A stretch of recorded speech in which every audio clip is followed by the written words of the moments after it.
சதா பாலரூபாப்பி விக்னாத்ரி ஹந்திரி மகாதந்தி வக்த்ராப்பி பஞ்சாஸ்ய மான்யா விதீந்திராதி முக்கியா கணேஷாபிதாமே விதத்தாம் ஸ்ரீயம் காபி கல்யாணமூர்த்தி. ஸ்ரீ குருபியோ நம.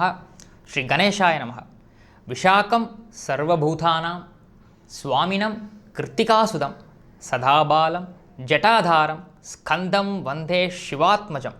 தெய்வத் திருமலை செங்கோட்டில் வாழும் செருஞ்சுடரே வைத்த வேற்படை வானவனே மறவே நுனை நான். வெற்றிவேல் முருகனுக்கு ஹரோஹரா. கோபுரம் டிவி நேயர்களுக்கு பக்திபூர்வமான வணக்கங்கள்.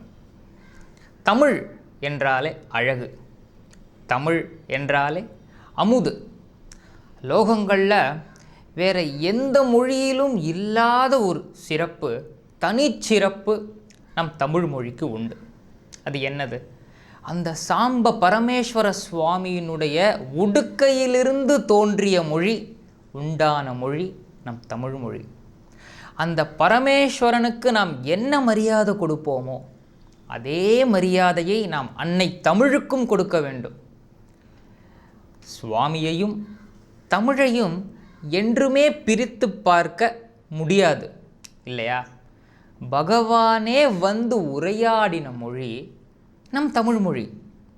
அதாவது சுந்தரமூர்த்தி நாயனாரை பார்த்து பகவான் கேட்கிறார், சுந்தர தமிழால் எம்மை பாடுவீராகன்னு பகவானே பேசியிருக்கிறார். சேக்கிழார் பெருமானை பார்த்து உலகெல்லாம் உணர்ந்து ஓதற்கரியவன் என்ற முதல் அடியை தமிழில் அந்த பகவானே எடுத்து கொடுத்தார்.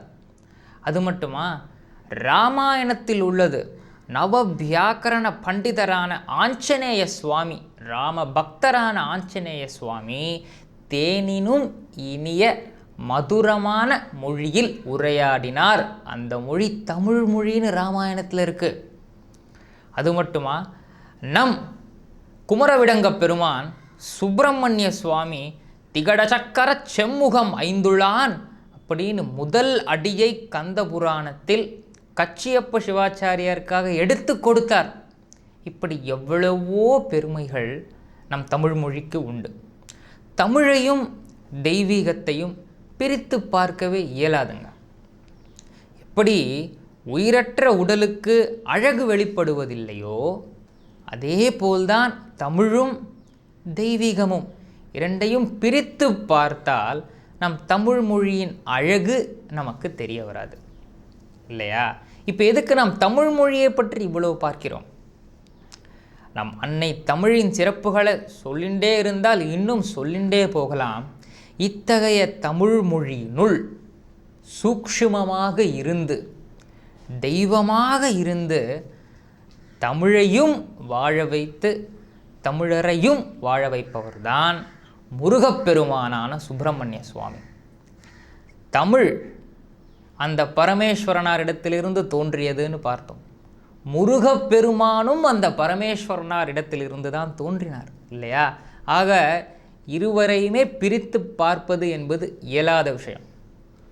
நம் தமிழ் நிலத்தின் கடவுள் முருகர்னு சொல்கிறோமே, நம் தமிழ் நிலத்தை 5ஆக பிரித்து பார்க்கலாம் இல்லையா? நம்ம எல்லாரும் படிச்சிருப்போம். குறிஞ்சி, முல்லை, மருதம், நெய்தல், பாலை. இதில் அந்த குறிஞ்சி நிலம் என்பது மலையும் மலை சார்ந்த இடமும்.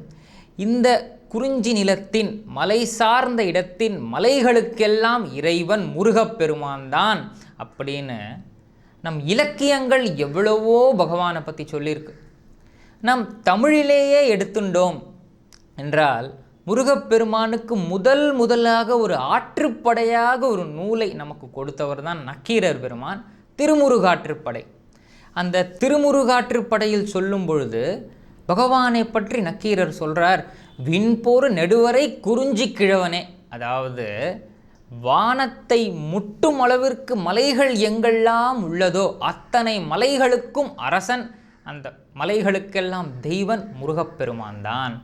குறிஞ்சி கிழவன்னு அது ஒரு நகைச்சுவையோடு கலந்தா மாதிரி சொல்கிறார், மலைகளுக்கெல்லாம் இறைவன் அவர்னு.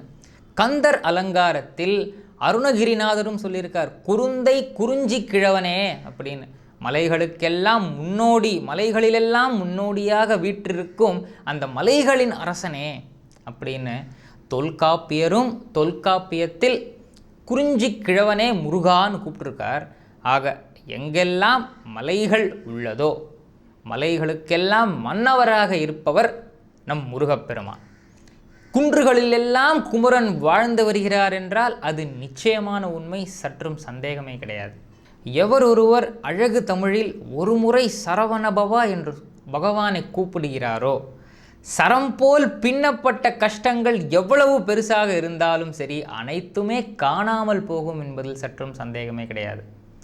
உணர்ச்சியே இல்லாத ஒரு இடத்தில் கூட நாம் அந்த பகவானை பற்றி சொன்னோம்னு வைங்கோளேன், முருகப்பெருமானின் கருணையை பற்றி எடுத்து சொன்னோம் என்றால் அவருக்கும் பக்தி மேலோங்கி வந்து கண்களிலிருந்து கண்ணீராக கொட்டுமாம்.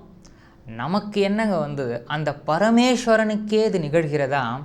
ஆதிசங்கர பகவத்பாதால் சொல்லியிருக்கார், இஹாயாஹி வத்சேதி ஹஸ்தான் பிரசாரியா பஜத்யாதரா சங்கரே மாதுரங்காத் சமுத்பத்தியதாத்தம் ஸ்ரயந்தம் குமாரம் ஹராஸ்லிஷ்டகாத்திரம் பஜே பாலமூர்த்தி.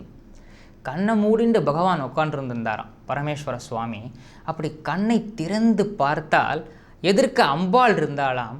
அம்பாளின் மடியில் அந்த குழந்தை வேலவர் இந்த இடையில தங்கத்தால் ஆன ஒரு அரை ஞான் அதை கட்டிண்டு, ஒரு சின்ன பட்டு வஸ்திரத்தை கட்டிண்டு, நெற்றி நிறைய திருநீரிட்டு கொண்டு, கையில் ஒரு சின்ன வேலை வச்சுண்டு, கீழே ஓடின்னு இருக்கிற அந்த மயில்களெல்லாம் விரட்டிண்டு விளையாடின்னு இருந்தாராம் அம்பாள் மடியில் உட்காந்துண்டு. அந்த காட்சியை பரமேஸ்வரன் பார்த்தாராம். பார்த்துட்டு 2 கரங்களையும் நீட்டி, முருகா என் கண்ணே, என் கிட்ட வாப்பா, என் மகனேன்னு ஆனந்தத்தோடு அழைச்சாராம். அந்த முருகர் அப்படி எகிரி குதித்து ஓடி வந்து தகப்பனாரை கட்டி பிடிச்சிண்டாராம். தகப்பனார் ஆனந்தத்தோடு தன் மகனை உச்சி முகர்ந்தாராம். அப்பேற்பட்ட முருகா நீ என்னை காப்பாற்றுவாயாகன்னு ஆதிசங்கர பகவத்பாதால் வேண்டிக்கிறார். சுப்பிரமணிய புஜங்கத்தில் திருச்செந்தூரில் இதை வேண்டிக்கிறார். ஆக நாம் ஒரு முறை பக்தியோடு அந்த பகவானை அழைத்தோம் என்றால் கூட நமக்காக இறங்கி ஓடோடி வருவார் அந்த பகவான் என்பதில் என்றும் சந்தேகமே கிடையாது. இத்தகைய முருகப்பெருமானின் கருணை நாம் எத்தனை ஜென்மங்கள் எடுத்தாலும் நம் நாவால் சொல்லிவிட முடியாது இல்லையா? அவ்வளவு பெரிய வரலாறு அவருடையது. இதை நாம் உணர்ந்து கொள்ளும் விதமாக பிரதம புராணங்கள் 18 ஒரு முக்கியமான புராணமாக இருப்பது ஸ்காந்த புராணம். அந்த ஸ்காந்த புராணத்தில் இது பற்றி உள்ளது.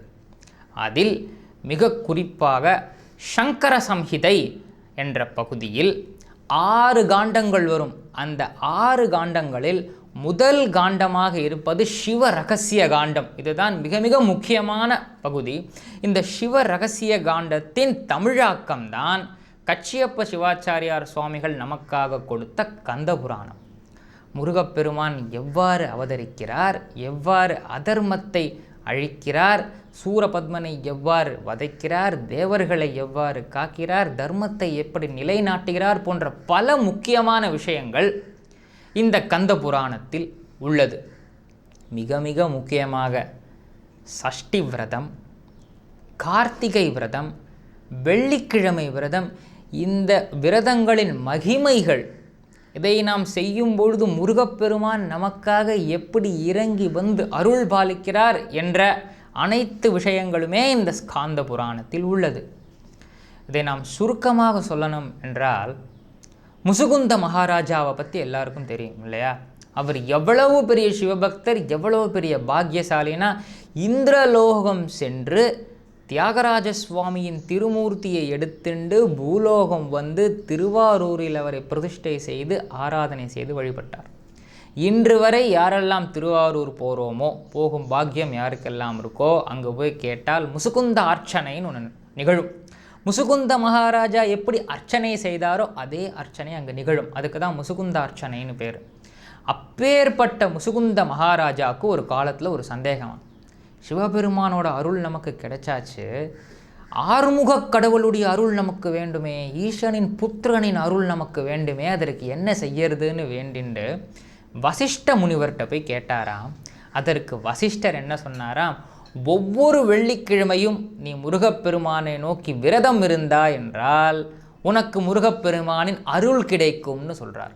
இவரும் ஒவ்வொரு வெள்ளிக்கிழமையும் கர்மஸ்ரத்தையாக முருகப்பெருமானை நோக்கி விரதம் இருந்து அவருக்கு நைவேத்தியம் செய்து வழிபட்டு வருகிறார். முருகப்பெருமானே நேரில் வந்து அவருக்கு காட்சி கொடுத்தாராம். வெள்ளிக்கிழமை விரதத்திற்கு அவ்வளவு மகிமை உண்டு.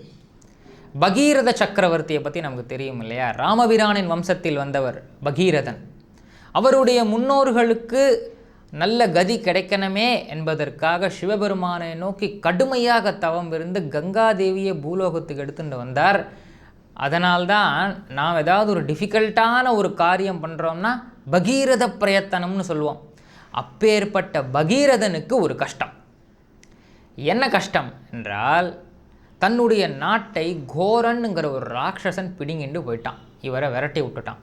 என்ன செய்வது என்று தெரியாமல் வருத்தப்பட்டு கொண்டிருந்த போது சுக்கிராச்சாரியாரிடத்தில் இவர் கேட்க, அவர் சொன்னாராம், ஒவ்வொரு வெள்ளிக்கிழமையும் நீ விரதம் இரு, முருகப்பெருமானை நோக்கி பிரார்த்தனை செய்து வா, அவர் உன்னை காப்பார்னு சொல்கிறார்.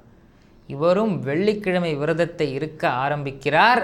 ஒரு கட்டத்தில் இவருக்கான சக்தியை கொடுத்து இவர் நாட்டை மட்டும் மீட்டு தரவில்லையாம், முருகப்பெருமானே போர்க்களத்திற்கு கோரனோடு போர் செய்து அந்த நாட்டை அவனிடத்திலிருந்து பிடுங்கி கொண்டு இவரிடத்தில் மிகச்சரியாக கொடுத்தார். ஆக நாம் இழந்ததை திரும்பி பெற வேண்டும் என்றால், நமக்கு நீண்ட நாளாக கிடைக்க வேண்டிய ஒன்று தாமதமாயிண்டே போகிறதுனா முருகப்பெருமானை வேண்டின்று வெள்ளிக்கிழமை தோறும் விரதம் இருந்தால் போதும். அது நிச்சயமாக நம்மை தேடி வரும். நாம் தேடி போக வேண்டாம், முருகப்பெருமானே கொடுப்பார் என்பதில் சந்தேகமே கிடையாது. அடுத்து கார்த்திகை விரதம். எவ்வளவோ பேர் இருக்கோம், எவ்வளவோ பேர் இருந்து பார்த்துருக்கோம். இந்த கார்த்திகை விரதத்தை முதலில் இருந்தவர் யார்னு ஸ்காந்த புராணம் சொல்கிறது. நாரத முனிவருக்கு நீண்ட நாளாக ஒரு சந்தேகமாக, நாம் எல்லா உலகங்களுக்கும் போகிறோம், எல்லா சுவாமியையும் பார்க்குறோம், தேவலோகம், நாகலோகம், அசுரலோகம், பாதாளலோகம், எல்லா இடத்துக்கும் போகிறோம், ஆனால் நமக்கு சப்தரிஷி மண்டலத்தில் இடம் கிடைக்கலையே. அத்ரி, பிருகு, குச்சர், வசிஷ்டர், கௌதமர், கஷ்யபர், அங்கீரஷர், சப்த ரிஷிகள். ஆனால் இந்த மண்டலத்தில் நமக்கு ஒரு இடம் கிடைக்கலையேன்னு வருத்தத்தோடு விநாயக பெருமானை நோக்கி பிரார்த்தனை பண்ணுறாராம். பல ஆண்டுகள் விநாயக பெருமான் நோக்கி பிரார்த்தனை பண்ணிட்டார். விநாயக பெருமான் ஒரு முன் தோன்றி சொன்னாராம், நீ வேண்டியதை அடையணும்னா நீ யாரை பிடிச்சிக்கணும்? சுப்பிரமணிய சுவாமியின் பதங்களை நீ பிடித்து கொள்ள வேண்டும். ஒவ்வொரு மாதமும் கார்த்திகை நட்சத்திரத்தின் அன்று நீ அவரை நோக்கி விரதம் இருந்து வந்தால், அவருக்கு நீ பூஜை செய்து வந்தால் நீ நினைத்த காரியம் நிறைவேறும்னு சொல்லி அவர் மறைய, வரும் பல நாட்கள் எப்பொழுதெல்லாம் அந்த கிருத்திகா நட்சத்திரம் வருறதோ அப்பொழுதெல்லாம் விரதம் இருந்து முருகப்பெருமானை நோக்கி பிரார்த்தித்து நைவேத்தியங்களை செய்து அர்ச்சனைகளை செய்து வழிபட்டு வரார். முருகப்பெருமானே அவர் முன் தோன்றி சப்த ரிஷிகளுக்கும் மேலான ஒரு மண்டலத்தில் அவரை தூக்கி எடுத்து அமர்த்தி வைக்கிறாராம். கார்த்திகை விரதத்தின் மகிமை நமக்கு அடைய வேண்டியது, நாம் எவ்வளவு உழைப்பை அதனுள் செலுத்தினாலும் ஏதோ ஒரு காரணத்தினால் அது தாமதப்படுகிறது என்று நினச்சோம்னா, கார்த்திகை விரதம் அதற்கான தீர்வை நிச்சயமாக தரும். முருகப்பெருமான் தயை கூர்ந்து அருள்வார் என்பதில் சந்தேகமே கிடையாது. இதிலும் இதை விடவும் உயர்ந்த ஒன்றுதான் சஷ்டி விரதம்னு ஸ்காந்த புராணம் சொல்கிறது. ஒவ்வொரு ஆண்டும் இந்த ஐப்பசி மாதம் சுக்லபக்ஷ திதி நெருங்கி வரும்பொழுது அந்த பிரதமையிலிருந்து சஷ்டி வரை ஒருவர் விரதம் இருந்து என்ன முடியுமோ அந்த முருகப்பெருமானுக்கு நைவேத்தியம் செய்து, அது பாலோ பானகமோ அன்னமோ பழங்களோ உலர் திராட்சையோ தன்னால் என்ன முடியுமோ அதை முருகப்பெருமானின் பிம்பத்தின் முன் வைத்து நிவேதனம் செய்து கர்ம ஸ்ரத்தையோடு அவரை பிரார்த்தித்து வர, அவர் புராணத்தை வாசித்து வர, அவர்கள் கேட்டதை மட்டும் முருகப்பெருமான் அருள மாட்டாராம். அவர்கள் இல்லத்திலேயே முருகப்பெருமான் அவதரிப்பார், வீட்டுக்கே முருகர் வருவார் என்பதில் சந்தேகமே கிடையாதுன்னு ஸ்காந்த புராணத்தில் இருக்கு. ஆக நாம் இதெல்லாம் நமக்கு கிடைக்குமான்னு எந்த விஷயத்தை பார்த்து மலைத்து நிற்கிறோமோ, சஷ்டி விரதம் இருந்தால் முருகப்பெருமான் அதை நம் இடத்தில் கொண்டு நம் கரத்திலேயே சேர்ப்பார் என்றால் அதை விட எதுவுமே நிச்சயமான உண்மையாகாது. ஆக முருகப்பெருமானின் கருணை எத்தகையதுன்னு நமக்கு எடுத்துரைப்பது கந்த புராணம். அந்த முருகப்பெருமானின் கருணையை எடுத்து சொல்வதற்கு எத்தனை பிறவிகள் எடுத்தாலும் நமக்கு போதாது. ஆனால் நாம் உணர்ந்து கொள்ளும் விதமாக அதை ரத்தின சுருக்கமாக கச்சியப்ப சிவாச்சாரியார் சிவரகசிய காண்டத்தை மட்டும் தமிழாக்கம் செய்து நமக்கு கொடுத்திருக்கிறார். அதை நாம் இந்த தொடரில் கண்டு முருகப்பெருமானின் கருணையை வேண்டி பிரார்த்திப்போமாக. அனைவருக்கும் அவர் அருள் கிடைக்கட்டும். வெற்றிவேல் முருகனுக்கு ஹரோஹரா. விதம் விதமான பக்தி நிகழ்ச்சிகளை உங்களுக்காக தந்து கொண்டிருக்கிறது உங்கள் கோபுரம் டிவி. உங்களுக்கு பிடித்த நிகழ்ச்சிகளை லைக் செய்யுங்கள், உங்களுக்கு பிடித்த மாணவர்களுக்கு ஷேர் செய்யுங்கள். மேலும் சப்ஸ்கிரைப் செய்வதோடு மட்டுமல்லாது அருகில் இருக்கும் பெல் பட்டனை கிளிக் செய்து கோபுரம் டிவி நிகழ்ச்சிகளை உடனுக்குடன் தெரிந்து கொள்ளுங்கள். மற்றும் ஒரு மகிழ்ச்சியான செய்தி, கோபுரம் டிவி ஆப்பை கூகுள் பிளே ஸ்டோரில் ஃப்ரீ டவுன்லோட் செய்து கோபுரம் டிவி நிகழ்ச்சிகளை தொடர்ந்து கண்டுகளியுங்கள், பாருங்கள், ரசியுங்கள், பரவசமடையுங்கள். gopuramtv.com. பக்தி பக்திமயம்.